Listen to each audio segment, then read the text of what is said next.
back to my YouTube channel Study with Nimita. How are you all? Hope you all are doing well. So today we are going to continue the chapter of inorganic chemistry class 12, that is P block elements.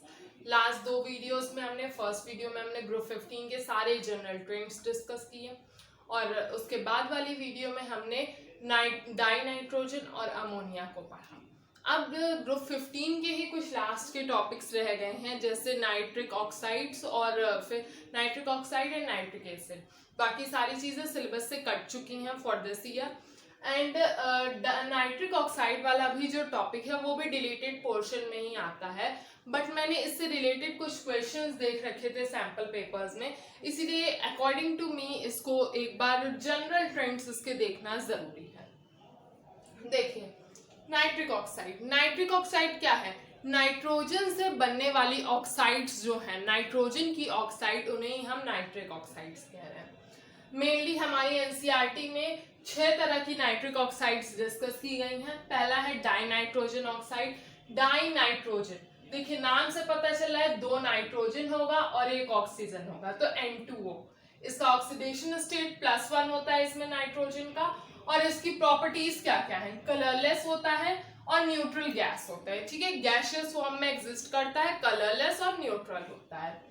Then the second one is nitrogen monoxide. Nitrogen monoxide, nitrogen भी एक होगा और oxygen भी एक ही होगा। Mono since 1 के लिए use किया जाता है, तो 1 नाइट्रोजन एंड 1 ऑक्सीजन, NO। इसकी ऑक्सीडेशन स्टेट +2 होती है, और ये क्या इसकी प्रॉपर्टीज है? कलरलेस और न्यूट्रल गैस, ये भी होता है। ठीक है, फिर आता है third die nitrogen trioxide. Die nitrogen trioxide, 2 nitrogen और 3 ऑक्सीजन, N2O3। इसकी ऑक्सीडेशन स्टेट +3 होती है। ये ब्लू एसिडिक सॉलिड होता है, ब्लू कलर का एसिडिक नेचर वाला सॉलिड होता है ये। ठीक है, फिर है नाइट्रोजन डाइऑक्साइड। जैसे कार्बन डाइऑक्साइड तो CO2 होता है, वैसे नाइट्रोजन डाइऑक्साइड NO2। NO2 क्या है? इसकी ऑक्सीडेशन स्टेट +4 है। ये ब्राउन कलर की एसिडिक गैस होती है। NO2 क्या होती है? ब्राउन कलर की एसिडिक गैस होती है। Then dinitrogen tetroxide. Dinitrogen N2 and tetroxide यानी कि 4 ऑक्सीजन, तो die nitrogen tert oxide N2O4। इसकी में नाइट्रोजन की ऑक्सीडेशन स्टेट +4, और ये होता क्या है? कलरलेस एसिडिक सॉलिड या लिक्विड, दोनों फॉर्म में एग्जिस्ट करता है। या तो सॉलिड फॉर्म में एग्जिस्ट करेगा वरना लिक्विड फॉर्म में एग्जिस्ट करेगा। और कैसा होता है? कलरलेस होता है, और इसका नेचर एसिडिक होता है। Then the last one is dinitrogen pentoxide. Dinitrogen N2 pent यानी कि 5 ऑक्सीजन। देखें N2O5, N2O5 में नाइट्रोजन का ऑक्सीडेशन स्टेट +5, और इसकी प्रॉपर्टीज क्या क्या होती हैं? कलरलेस एसिडिक सॉलिड होता है। ये क्या होता है? Colourless acidic solid. तो ये कुछ जनरल ट्रेंड्स हो गए नाइट्रिक ऑक्साइड के, एक बार फिर से रिवाइज कर लेते हैं। Die nitrogen oxide N2O, oxidation state +1, colourless neutral gas. Then nitrogen monoxide NO +2 oxidation state, colorless neutral gas. Dinitrogen trioxide N2O3 +3 oxidation state, blue color का acidic solid होता है। नाइट्रोजन डाइऑक्साइड, जैसे कार्बन डाइऑक्साइड वैसे nitrogen dioxide NO2। NO2 क्या है? +4 oxidation state, brown colour की acidic gas है। Then dinitrogen tert oxide. Dinitrogen tert oxide N2O4 +4 oxidation state, colorless acidic solid या लिक्विड, दोनों फॉर्म में। Dinitrogen pentoxide N2O5 +5 oxidation state, colorless acidic solid। ये हो गया, ये इतने नाइट्रोजन के ऑक्साइड्स थे। ठीक है, अब एक और क्वेश्चन मैंने देख रखा था, उसमें डाईमैग्नेटिक और पैरामैग्नेटिक नेचर पूछा गया था कि किस ऑक्साइड का, किस नाइट्रिक ऑक्साइड का नेचर डाईमैग्नेटिक होता है। तो डाईमैग्नेटिक कौन होता है? N2O, यानी कि डाई नाइट्रोजन ऑक्साइड जो होती है N2O वो डाईमैग्नेटिक होती है, जबकि NO नाइट्रोजन मोनोऑक्साइड जो होती है ये पैरामैग्नेटिक होती है। ठीक है, तो डाईमैग्नेटिक ये, पैरामैग्नेटिक ये हो गया हमारा एक कंप्लीट टेबल नाइट्रिक ऑक्साइड का। सिंस ये सिलेबस से डिलीटेड है इसलिए मैंने इसको बहुत ब्रीफली इसके स्ट्रक्चर वगैरह नहीं एक्सप्लेन किए। जहां तक पॉसिबिलिटी थी कि मे भी क्वेश्चंस आ सकते हैं, तो मैंने वो उसके जनरल ट्रेंड्स आपको बता दिए। तो ये था नाइट्रिक ऑक्साइड। अब हमारा जो लास्ट टॉपिक है ग्रुप 15 का, या फिर हम कहें तो लास्ट टॉपिक इसलिए सिंस फॉस्फोरस वाला सारा सिलेबस डिलीट हो चुका है, तो ग्रुप 15 से रिलेटेड जो लास्ट टॉपिक बचता है वो है हमारा नाइट्रिक एसिड। नाइट्रिक एसिड के बारे में देखते हैं। देखिए, नाइट्रोजन मेनली 3 तरह के एसिड्स बनाता है, H2N2O2, HNO2 एंड HNO3। ये है हाइपोनाइट्रस एसिड। क्या है? Hyponitrous acid. और HNO2 नाइट्रस एसिड और HNO3 नाइट्रिक एसिड। तो मेनली इस चैप्टर में हमें नाइट्रिक एसिड के ही बारे में पढ़ना है। ये है हमारा हाइपोनाइट्रस एसिड, हाइपोनाइट्रस एसिड, ये है हमारा नाइट्रस एसिड और ये है हमारा नाइट्रिक एसिड। ठीक है, मेनली इस चैप्टर में हमें नाइट्रिक एसिड के ही बारे में पढ़ना है। देखिए, नाइट्रिक एसिड यानी कि HNO3, इसकी प्रिपरेशन सबसे पहले देख लेते हैं। तो पहला मेथड ऑफ प्रिपरेशन जो होता है नाइट्रिक एसिड का, वो होता है NaNO3, सोडियम नाइट्रेट को जब हम H2SO4 सल्फ्यूरिक एसिड के साथ डिसॉल्व करते हैं तो हमें क्या मिलता है? NaHSO4। NaHSO4 sodium sulphate, sodium sulphate और उसके साथ क्या मिलता है हमें? HNO3। HNO3 यहाँ पर फॉर्म हो गया। ये था हमारा first method of preparation, but ये बहुत इफेक्टिव मेथड नहीं है। लार्ज स्केल पर जिससे नाइट्रिक एसिड बनाया जाता है वो प्रोसेस होता है Ostwald process. Ostwald process mainly base किस पे करता है? बहुत ही इंपॉर्टेंट टॉपिक है ये। ओस्टवाल्ड प्रोसेस जो होता है ये mainly based on catalytic oxidation of ammonia bye atmospheric oxygen. Catalytic oxidation किया जाता है, कैटालाइज्ड के साथ लेकर के ऑक्सीजन ऑक्सीडाइज किया जाता है अमोनिया को। Catalytic oxidation of NH3 by O2 of air. और ऑक्सीडेशन किस एयर से किया जाता है? एटमॉस्फेरिक ऑक्सीजन से लेकर के हम NH3 को ऑक्सीडाइज करते हैं, और किसके साथ? कुछ कैटलिस्ट के साथ लेकर के। देखिए, ओस्टवाल्ड प्रोसेस में मेनली 3 स्टेप्स में बनता है HNO3। पहला स्टेप है NH3, 4 molecule of NH3 plus 5 molecule of O2। NH3 जो है अमोनिया ऑक्सीजन के साथ मिलकर के ऑक्सीडाइज, एटमॉस्फेरिक ऑक्सीजन है ये, उसके साथ मिलकर के NO और H2O का फॉर्मेशन करता है। क्या बना हमारे पास? नाइट्रोजन मोनोऑक्साइड और H2O, ये 2 चीजें बनी। अब नाइट्रोजन मोनोऑक्साइड के 2 मॉलिक्यूल फर्दर और ऑक्सीडाइज होंगे उसी एटमॉस्फेरिक ऑक्सीजन से, और क्या बना लेंगे? 2 मॉलिक्यूल HN2, 2 मॉलिक्यूल NO2 के। NO2 अभी मैंने आपको बताया एसिडिक होता है। क्या होता है? एसिडिक लिक्विड होता है या एसिडिक सॉलिड होता है। तो NO2 जो है ये एसिडिक होता है। जब इसको वाटर में डिसॉल्व करेंगे तो ये H+ आयन देगा। देखिए, NO2 को जब हम H2O में डिसॉल्व करेंगे तो ये H+ आयंस रिलीज करेगा। ये H+ आयन NO2 के साथ जुड़ जाएंगे और इसका एक ऑक्सीजन भी आकर के O2 के साथ जुड़ जाएगा और फर्दर क्या फॉर्मेशन करेगा? HNO3 का। HNO3 और बाई प्रोडक्ट हमें मिलेगा NO, जिसको हम फिर से फर्दर यूज कर सकते हैं इस प्रोसेस में।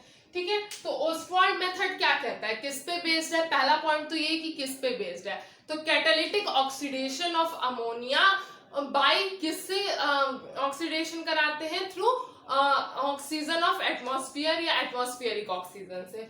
ठीक है, अब इसमें मेनली 3 स्टेप्स आते हैं। पहला स्टेप क्या कहता है? अमोनिया का ऑक्सीडेशन। NH3 को O2 के साथ ऑक्सीडाइज कराते हैं तो हमें मिलता है NO plus H2O। Then 2 molecule NO का फर्दर और ऑक्सीडाइज करता है और NO2 बनाता है। आप इससे याद रख सकते हैं NO2 बनता है। NO2 क्या है? एसिडिक है, तो एसिड बनाने में भी NO2 ही यूज होगा। तो NO2 जो है वो फर्दर 3 मॉलिक्यूल NO2 का वाटर के साथ मिलकर के HNO3 बनाता है। जो हमारा मेन प्रोडक्ट था, हमें नाइट्रिक एसिड बनाना था, HNO3 हमारा बन गया। अब उसके साथ बाई प्रोडक्ट हमें क्या मिलता है? NO, nitrogen monoxide. तो ये हो गया total method of preparation of nitric acid. हमें नाइट्रिक एसिड के बारे में पढ़ना था। नाइट्रोजन के मेनली 3 एसिड्स होते हैं, हाइपोनाइट्रस एसिड, नाइट्रस एसिड और नाइट्रिक एसिड। ठीक है, जिसमें से ब्रीफ क्लासिफिकेशन हमें किसकी पढ़नी है, नाइट्रिक एसिड की। तो ये हो गया method of preparation of nitric acid. अब हम नाइट्रिक एसिड की कुछ प्रॉपर्टीज को डिस्कस कर लेते हैं। नाइट्रिक एसिड की मेन प्रॉपर्टीज क्या है, सबसे पहले तो ये कलरलेस होता है, ठीक है। अभी जो ओस्टवाल्ड मेथड से हमने नाइट्रिक एसिड बनाया उसकी कंसंट्रेशन होती है 68% बाय मास ऑफ HNO3, ठीक है, 68% तक उसकी कंसंट्रेशन होती है। और इससे फर्दर और उसको कंसंट्रेट करने के लिए हम क्या करते हैं, उसका डिहाइड्रेशन कर देते हैं in presence of H2SO4। H2SO4 की प्रेजेंस में जब हम उससे वाटर के मॉलिक्यूल्स को अलग कर देते हैं तो वो फर्दर और कंसंट्रेटेड हो जाता है। डिहाइड्रेशन का मतलब क्या होता है, वाटर के मॉलिक्यूल्स अलग कर देना। तो हम HNO3 को H2SO4 की प्रेजेंस में डिहाइड्रेट कर देते हैं। डिहाइड्रेट कर देने से क्या होता है कि उससे वाटर के मॉलिक्यूल अलग हो जाते हैं और वो फर्दर और कंसंट्रेट हो जाता है, ठीक है, ये हो गया। और दूसरी चीज क्या है, HNO3 जो है वो प्लेनर मॉलिक्यूल की तरह एग्जिस्ट करता है, कुछ इस तरह के स्ट्रक्चर में एग्जिस्ट करता है। इन विच स्टेट, गैसियस स्टेट में वो ऐसे एग्जिस्ट करता है, ठीक है। और दूसरी बात क्या है, ये एक स्ट्रॉन्ग ऑक्सीडाइजिंग एजेंट है। स्ट्रॉन्ग ऑक्सीडाइजिंग एजेंट किसके लिए है, मेटल्स के लिए। ये मेटल्स को बहुत ही तेजी से ऑक्सीडाइज कर लेता है, स्ट्रांगली ऑक्सीडाइज कर लेता है। लेकिन एक्सेप्शन क्या है, ये सभी मेटल्स को नहीं ऑक्सीडाइज कर पाता है। दो मेटल्स जो है वो एक्सेप्शन में है गोल्ड और प्लैटिनम, Au एंड Pt। ये दो ऐसे मेटल्स हैं जिनके ऊपर नाइट्रिक एसिड की ऑक्सीडेशन का कोई फर्क नहीं पड़ता है, सिंस ये स्ट्रॉन्ग ऑक्सीडाइजिंग एजेंट होते हैं। तो ये हो गई कुछ प्रॉपर्टीज इसकी नाइट्रिक एसिड की। एक और चीज एनसीईआरटी में गिवन है, ब्राउन रिंग टेस्ट। और हाँ, एक और चीज, ये बहुत ही स्ट्रॉन्ग एसिड होता है, ठीक है। स्ट्रॉन्ग एसिड क्यों होता है, क्योंकि ये वाटर में डिसॉल्व होने पर HNO3 जो है, जब ये वाटर में डिसॉल्व होता है तो ये दो तरह के आयंस देता है। पहले तो वो H3O-, ठीक है, हाइड्रोनियम आयन, और plus NO3-, sorry H3O+ and NO3-, दो तरह के हाइड्रोनियम आयन और नाइट्रेट आयन, दोनों ही आयंस ये रिलीज करता है, जिसकी वजह से ये बहुत ही स्ट्रॉन्ग एसिड की तरह बिहेव करता है। अब हम देख लेते हैं brown ring test. Brown ring test क्या बताता है, it indicates presence of brown nitrate ion in the solution. हम जब सॉल्यूशन, देखिए सॉल्यूशन किस सॉल्यूशन की बात की जा रही है, जब हम HNO3 को, ठीक है, H+ आयन NO3 और उसके साथ हमारे पास आयरन हो, इन सबको जब हम डिसॉल्व करके एक सॉल्यूशन बनाते हैं, जो सॉल्यूशन किसका होगा, FeH2O6 प्लस के ऊपर +2 चार्ज और NO, इतनी चीजें जब होंगी सॉल्यूशन में तो वो एक बीकर के अराउंड एक ब्राउन कलर की रिंग फॉर्म कर लेता है। वो ब्राउन कलर की रिंग किस कंपाउंड की होती है, तो ये FeH2O5NO इस मॉलिक्यूल की एक ब्राउन कलर की रिंग फॉर्म कर लेता है। यही रिंग जो है ब्राउन PPT होती है, प्रेसिपिटेट होता है एक्चुअली में, जो उस बीकर के अराउंड में ब्राउन कलर का जम जाता है, यही वो ब्राउन कलर का कंपाउंड होता है। तो ये क्या इंडिकेट करता है ब्राउन रिंग टेस्ट की, उसमें नाइट्रेट आयन की प्रेजेंस है। अगर उस सॉल्यूशन में नाइट्रेट आयन नहीं होता तो ये ब्राउन कलर की रिंग नहीं फॉर्म होती। यही होता है ब्राउन रिंग टेस्ट। और इसके अलावा और भी नाइट्रिक एसिड जो है वो और भी बहुत तरह का क्या करता है, देखिए पैसिव फिल्म एक फॉर्म हो जाती है कुछ मेटल्स के ऊपर ऑक्सीडेशन की, तो उसमें अल्युमिनियम जो है उसी वजह से वो HNO3 के अंदर डिसॉल्व नहीं होता है। क्यों नहीं डिसॉल्व होता है, क्योंकि उसके ऊपर एक प्रोटेक्टिव फिल्म आ जाती है, किसकी, ऑक्सीजन की एक प्रोटेक्टिव फिल्म उसके ऊपर आ जाती है, जिसकी वजह से वो HNO3 में डिसॉल्व नहीं होता है। तो ये हो गई कुछ प्रॉपर्टीज ऑफ HNO3। अब हम उसके यूजेस देख लेते हैं। यहाँ तक प्रॉपर्टीज में हमने देखा कि HNO3 का प्लेनर स्ट्रक्चर होता है, किस फॉर्म में, गैसियस फॉर्म में, और वो स्ट्रॉन्ग एसिड की तरह बिहेव क्यों करता है, सिंस उसमें वाटर में डिसॉल्व करने पर हाइड्रोनियम आयन और नाइट्रेट आयन दोनों ही रिलीज होते हैं, इसी वजह से वो एक बहुत ही स्ट्रॉन्ग एसिड की तरह बिहेव करता है।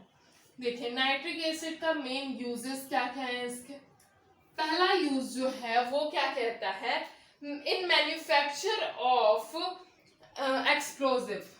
एक्सप्लोसिव के सिंस स्ट्रॉन्ग एसिड है तो एक्सप्लोजन भी ये अच्छा क्रिएट करेगा। और एक्सप्लोजिव के साथ इसका नाइट्रोग्लिसरीन बनाने में और किस चीज में यूज होता है इसका, टोलुइन बनाने में, नाइट्रोटोलुइन जिसको हम कहते हैं ऑर्गेनिक कंपाउंड है। और भी इस तरह के बहुत सारे ऑर्गेनिक कंपाउंड्स बनाने में नाइट्रिक एसिड का यूज होता है। इसके साथ साथ इसका एक और यूज होता है पिकलिंग ऑफ स्टेनलेस स्टील की पिकलिंग में भी इसका यूज होता है। और ये एक बहुत ही इंपॉर्टेंट रॉकेट फ्यूल की तरह भी एक्ट करता है। HNO3 बहुत ही इंपॉर्टेंट रॉकेट फ्यूल की तरह भी एक्ट करता है। तो ये हो गए कुछ प्रॉपर्टीज, कुछ यूजेस नाइट्रिक एसिड के। अभी तक हमने स्टार्टिंग से क्या डिस्कस किया, एक बार रिकैप कर लेते हैं। हमने नाइट्रिक ऑक्साइड्स के बारे में पढ़ा, सिंस वो डिलीटेड पोर्शन था इसलिए बहुत ब्रीफ नहीं पढ़ा, केवल ऊपर से उसकी कुछ प्रॉपर्टीज को देखा। नाइट्रिक ऑक्साइड्स की नेम, उनका फॉर्मूला, ऑक्सीडेशन स्टेट और उनकी फिजिकल अपीयरेंस या नेचर, ठीक है। फिर उसके बाद हमने नाइट्रिक एसिड की प्रिपरेशन देखी। प्रिपरेशन दो तरह से, एक NaNO3 के साथ और दूसरा ओस्टवाल्ड प्रोसेस से। फिर हमने उसकी प्रॉपर्टीज देखी कि वो कलरलेस होता है, कितना कंसंट्रेटेड लेबोरेटरी में होता है। और एक और चीज देखिए, 98% कंसंट्रेशन हम कैसे ला सकते हैं HNO3 की, उसकी डिहाइड्रेशन करके, किसके प्रेजेंस में, H2SO4 के प्रेजेंस में, ठीक है। और क्या देखा कि गैसियस मॉलिक्यूल में वो एक प्लेनर मॉलिक्यूल की तरह एग्जिस्ट करता है। फिर ब्राउन रिंग टेस्ट पढ़ा और उसके बाद नाइट्रिक एसिड के कुछ यूजेस देखे। इसी के साथ ग्रुप 15 के टॉपिक्स खत्म होते हैं। आई होप आपको ये सारी चीजें समझ में आई होंगी। अगर आपको वीडियो पसंद आया तो इसे लाइक करिए, कमेंट्स करिए, शेयर करिए और मेरे चैनल को सब्सक्राइब करके बेल आइकन दबाना मत भूलिए। Thank you.